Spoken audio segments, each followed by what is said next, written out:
Hello and welcome to another Raggy's Beers, Wines and Spirits review. Today, from the beer room in the last week of April basically, and it's about 16 degrees outside and t-shirt weather in the shed, beer room, in February. Outstanding weather, you know. I know they say about global warming, but this is nice, you know. For a gardener, this is great because, you know, you do get sick of the cold and freezing cold weather, you know, and wet weather.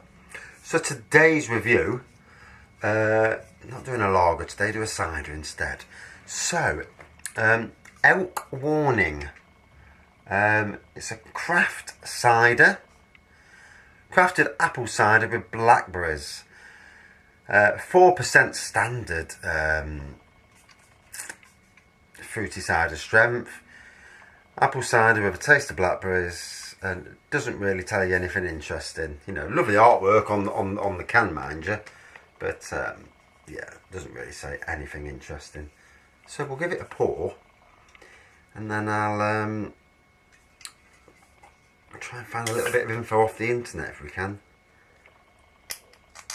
I don't know what it is with the internet. You've got beer websites, beer review websites, and they do cover ciders and lagers, but the ciders and lagers get slaughtered because most people are beer drinkers, they're not cider drinkers. So they'll bang a review on and give it a crap score. That's not how I operate. Everything's out of 5. I'll review ciders, you know, as a cider, up to 5, you know, out of 5. But anyway, here's the pour. Be interesting to see how this tastes compared to the likes of Strongbow's dark fruit and Woodgate dark fruits from, I think it's Aldi, or is it Lidl? I can't remember which one it is. So, 330ml. Standard dark fruit taste, nothing overly strong. I've still got this cold, the remnants of it anyway. But yeah, the glass, not the greatest of glasses to tell you about carbonation and lacing. There is lacing there, quite fast lacing, so much faster than yesterday's lager, which is funny because lagers are normally bubbling, you know, which is strange. But yeah, it's there. No head, of course. You don't really get heads on ciders.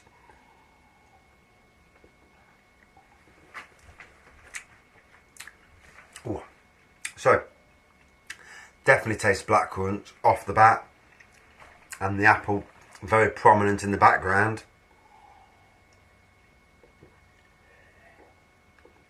Oh. And after a day like today, where we're working, well, I got down to a jumper. I didn't go down as far as a t-shirt outside working, but yeah, on a day like today, something like this or a lager, you know, it's made for these sort of days, and very refreshing.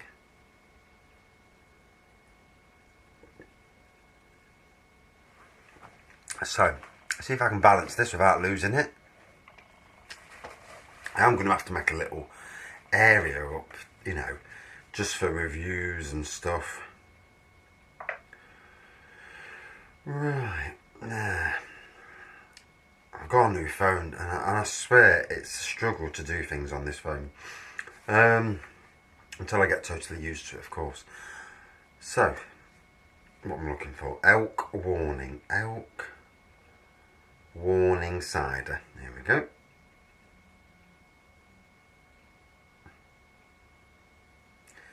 I'm sure I've done the strawberry cider version of this.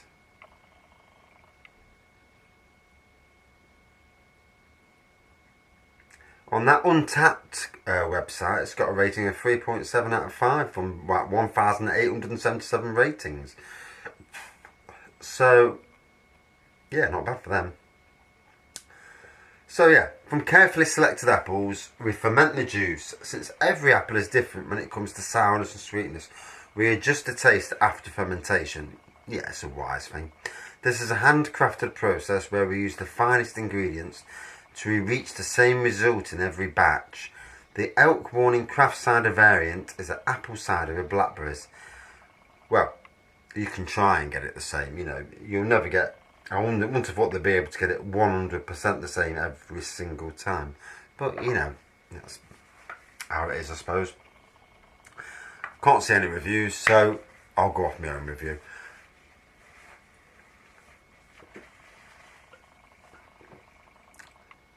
Like I said before, lovely and refreshing. A little sweeter than the likes of Strongbow's dark fruit. Obviously, if you're paying per can and dark fruit by crate, this is going to be more expensive.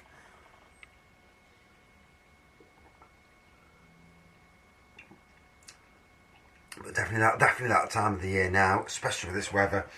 For how long it continues, you know, it's bound to go cold at some stage, but touch wood, stays around for a bit longer because, you know, it's lovely. Outside, the grass is growing again, the flowers are starting to come out, you know, all the nature thinks it's spring already. Are we going to get a blast of winter again? We did in March last year. A year ago today, I was sent to a job, obviously as a gardener, to remove ivy off roof and walls of these garages. And I looked at the specs. It said nothing about using safety equipment on the roof, about using boards across. Standard thing on the roof, you know, to use boards if it's unsafe. I mean, these days with health and safety, it goes a lot further than that. I found out afterwards anyway.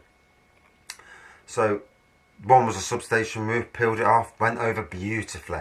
Got onto the next bloody roof, touched the roof. I thought, this don't feel 100%, but I thought, health and safety advisors obviously done their checks. 3/4 of them across the roof. Next minute, I thought, oh shit, woof, straight through. Luckily, it was an abandoned garage below, and something stopped my falling, you know, that 11 or 12 feet straight down and fucking onto my back, head, you know, frightening, absolutely frightening. That there was, thank fuck there was nothing below, and thank God that I landed as best as you could in that emergency situation. I got in there, I had to kick the bloody door open because the door was locked. Walk round, sit down, absolutely stunned. Like, what the hell was that? And initially, no pain, no real pain straight away initially. Drove the boss came out, he says, you alright? Well, actually, no, he didn't come out, no, he rang up.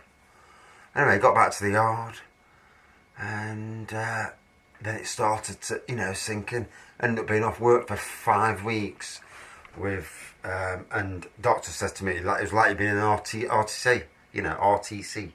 So, all aching on the back, top of the back, bottom of the back, on the ribs, and on the stomach as well. Still gets me on the stomach now. So you never, yeah, it's surprising. You never know what happens. And had it said about equipment, I would have used it. You know, health and safety. Never again will I be fooled into something like that. Thankfully, I come out of it the right way, but you know, just goes to show you one little thing. And you see people fall off ladders and roofs and die, and quite frightening, you know. Bloody big massive wake up call for me. Won't ever do that again. But you live and learn. And you know, in them cases, for people who do want to sue, whether you sue or not, that's, you know, in there, you've got 3 years, I was told. So interesting. But anyway, back to the cider. So yeah, this was the day 5 last year. I had 5 weeks off sick. You know, it was lovely to be off sick. I didn't want to go back to work, to be fair. Yeah, we should have started the beer reviews then. But yeah, nice craft cider. It's good to see craft cider. It's good to see craft lagers. They've got to start catching up with real ales and beers. You know, proper beers, not these lager beers. And it's good to see some evolution happening. This, to me, tastes very much like Dark Fruit and the other one, Woodgate. But, you know, it's a nice cider.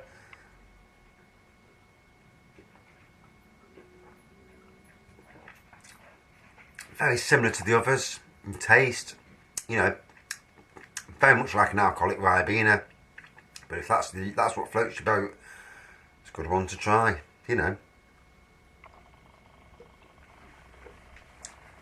So out of 5, I can't really fault it really. The only thing you could say is that you'd wish it was stronger. But for some reason, I don't know if it's a legality thing in this country, but all these fruit ciders are all 4%. I can't remember one being above 4%. I may be wrong, but the vast majority were Corderly, Copperberg, Strongbow, Brothers, Old Moat. I haven't done one of those yet, actually. I must do one of those. But yeah, they're all 4%. Why? God knows. So, out of 5, 4.5 out of 5. Decent for the cider. And yeah, not a bad cider at all. Thanks for watching. See you soon.